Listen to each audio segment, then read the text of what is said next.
So, oh my gosh, you were awesome on The Following. Thank you so much. It's such a huge difference from your other things that you've done. What attracted you from going from Xmen to The Following? Because it's a TV show versus a bit. Yeah, I think it was the writing. Kevin Williamson, and knowing that Kevin Bacon was going to be a part of it. The bar was set so high and the pedigree was so high on the show that I was like, this is definitely something that I would watch. So I got to get on this.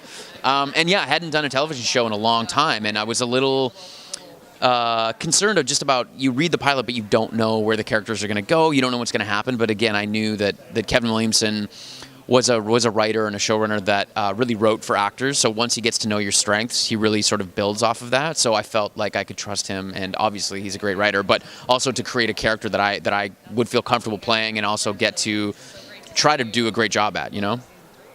The fans were crazy down on the floor. Yeah. What's the difference between the fans for your following versus the Xmen fan, both who are pretty intense? Yeah, no, they're similar. Similar energy, a lot more costumes with the X-Men fans, you know? Although we do see a lot of Joe Carroll masks at signings and stuff like that. So yeah, I'd say very similar, you know, just passionate about the stories that they love to watch. And again, this is the best job in the world. We get to make a TV show that we love to make because of the fans at Comic-Con, because of the people out there that are watching the show that we love. So it's amazing to interact with everybody, get a chance to hang out, hopefully answer some questions, and it's nice to hear their feedback. So you lost your family this year on the show. That was major intense. Yeah. How did you sort of deal and bring that character's feelings to life? You know, the interesting thing about The Following is it's obviously like hyper reality. It's like extreme, but it's still based in reality. So the idea of losing a family member or having someone that you know and love killed, it's very real to us. We all sort of have to think about that in some way and deal with that.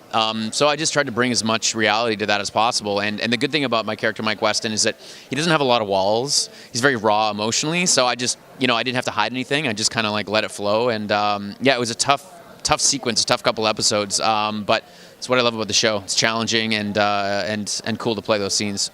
Yeah, your character is getting darker and darker after your father was killed. Yeah. You had your revenge. What do you think will come in the new season? Well, I have a feeling that, that revenge that Mike has, that anger, that rage will continue to boil under the surface with him.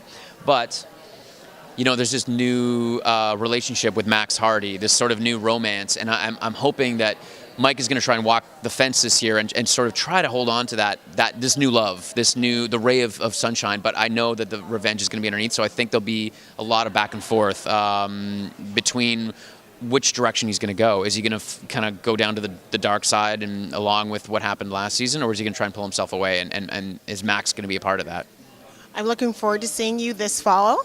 And thank you so much for talking with me. Thank you so much. Have a good one. Thank you. See ya. May I have a photo? Yeah, of course.